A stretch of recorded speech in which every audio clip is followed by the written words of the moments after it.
Happening now, it looks like the search for survivors is basically over in Moore, Oklahoma. Yeah, emergency workers stopped digging through these huge piles of rubble overnight because it was raining there. They say they have gone through all the debris 3 times now, and there's no one else buried, dead or alive. As of right now, the twister has killed at least 24 people, including 9 children, some at an elementary school. More than 200 are hurt. Now, one of the children who died is little Janae Hornsby. She was a 3rd grader at the Plaza Towers Elementary School, which took a direct hit from that tornado. And yesterday, her dad was delivered the news that he was dreading. What do you mean she's with you? What is she doing? Is she playing? And, I couldn't accept it. It was my first love from the day she was born till now, and even forevermore. Well, help is now pouring in from all over the country and may include a benefit concert from country superstar here, Toby Keith, and others. Mr. Keith is from Moore, and the twister destroyed his sister's home. You know, we also know that this tornado is an EF5. Meteorologist Kristen Van Dyke, you know more about what exactly does that mean? I mean, we're talking the strongest tornado out there? Yeah, that is the strongest. Whenever you get the 200-mile-an-hour winds or above estimated winds, that's when you get into the EF5 category. And basically, what happens is it's a little bit different from hurricanes. Hurricanes, you assess how strong they are while they're developing. With tornadoes, you have to go back and take a look at the damage. There's a scale that's been developed by engineers and by meteorologists kind of working together. And what they do is they go and look at the damage and go, hey, what kind of winds could have done this type of damage? And so when they go through the books and they go through that, that's when they determine how strong the winds were in the tornado and the damage they found in this. Again, 210-mile-an-hour winds. That's what it would take to do the damage that they saw on site in Moore, Oklahoma. In New Mexico, we don't see EF5 tornadoes, not even EF4 tornadoes, and we haven't even seen any EF3 tornadoes. Now, way back in the day, on a different scale, we did see about 8 F3 tornadoes, that in far eastern New Mexico. That's like 150-mile-an-hour estimated winds. So we can still get strong tornadoes across far eastern New Mexico, but in the central part of the state, Bernalillo County, that's where we typically see right around EF1 at worst, 86 to 110-mile-an-hour winds, which could still do damage. And we're in the heart of severe weather season right now here, and we may see some severe weather later this week. I'll have more on that in just a bit. All right, Kristen, thanks. Well, a man originally from New Mexico is one of the survivors of this massive EF5 tornado. Chuck Diven grew up in Las Cruces before he moved to Moore, Oklahoma. He says he was hiding in a closet cushioned with pillows as he listened and felt that tornado rip apart his home.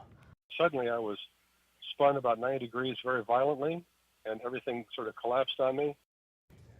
Diven's neighbors rescued him, digging him out of that pile of rubble. He's now staying at a friend's house. Well, volunteers from the New Mexico chapter of the Red Cross are now in Moore, Oklahoma, helping where they can. A half-dozen volunteers packed up their relief supplies yesterday, heading straight for the disaster zone. They'll make sure people have food, a place to stay, and may help with mental health needs as well. The New Mexico Disaster Medical Assistance Team, or DMAT, is also in Oklahoma. It includes 46 volunteers, many of them from UNMH. They could be deployed for up to 2 weeks. Well, now people want to know, hey, how can we help out everyone who's struggling in Moore right now? Yeah, and there are a lot of ways for you to do that, but be careful because there are also a lot of ways for you to get taken advantage of. We have our news, David Romero, who is live in the Newsplex with more on what to look out for. David, good morning. Good morning, Elizabeth. Officials at the Attorney General's office say it never fails. They see fraudulent groups trying to cash in on disasters like the one in Oklahoma. There are many scandalous things that are on site. You take people's money during this time and just take advantage of them. And that's the #1 piece of advice from the Attorney General's office is to, if you decide to contribute rather, you want to make sure it's to an established charity. Watch out for any solicitation to contribute to charities through emails or on websites. They may be fraudulent and or leave a virus on your computer. Now, there are a few numbers on your screen. You can call if you think you may have been contacted by a fake agency.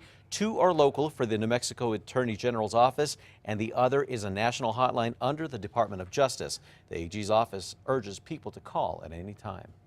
People are so generous and want to help so much that it's a natural market for the scammers to take advantage of, unfortunately.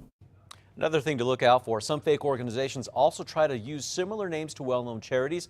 Make sure your money is going to the exact company you want to receive it. Elizabeth, back to you. Very important information, David. Thank you. We will have those fraud hotline numbers posted with David's story later this morning on KRQE.com. All you have to do is click under the KRQE Mornings tab. Be sure to stay with News 13 both on air and online for the very latest on the Oklahoma tornado. From Rio Rancho to Roswell, more than 24 districts and schools were cheated out of hundreds of thousands of dollars this year. It even prompted cuts in the classroom, and it turns out this is all because of a simple mistake by the Public Education Department. Katie Kim showed us this on special assignment last night, discovered 25 schools and districts were shorted about $830,000 to teach at-risk students. At the same time, 26 others were overpaid by more than $2.5 million. The Public Education Department says the mistake resulted from a simple alphabetical error. Districts say it forced them to scale back tutoring programs and even prevented them from rehiring some teachers. The PED says it will pay the districts back all of the money by the end of the school year, but the critics say it's simply too little, too late. I understand people make mistakes, but when you make a mistake, you should recognize it immediately and move swiftly to correct it. I don't think that's happened here. You can watch Katie Kim's full story tonight at 9 o'clock on 2 Casa Fox or at our website anytime at krqe.com. Elizabeth? The family of a woman killed by an off-duty Albuquerque police officer is now suing the city. Ashley Broward was killed. Her sister was seriously hurt in February after Sergeant Adam Casaus, who was off-duty in his police SUV, sped through a red light, slamming into the car she was in. Casaus claimed that he was following a suspected drunk driver and that he had his sirens on as he entered the intersection. However, dispatch logs and witnesses poked holes at the sergeant's story. Casaus is now charged with vehicular homicide. He is on paid suspension. Well, good news for those looking for a job. An insurance company here in New Mexico is about to hire hundreds of new workers. In the next 7 months, Blue Cross Blue Shield will add 300 people, including medical directors, customer service representatives, and administrative assistants. Most will be based in Albuquerque. The company is expanding to handle the state's Medicaid expansion and the Federal Health Care Act. And for those of you on the job hunt right now, polish up that resume and put your best clothes on because one company is hiring. Sprint is having a job fair today at its call center on Sprint Boulevard in Rio Rancho. It goes from 9 this morning until 5:30 this afternoon. All right, good luck.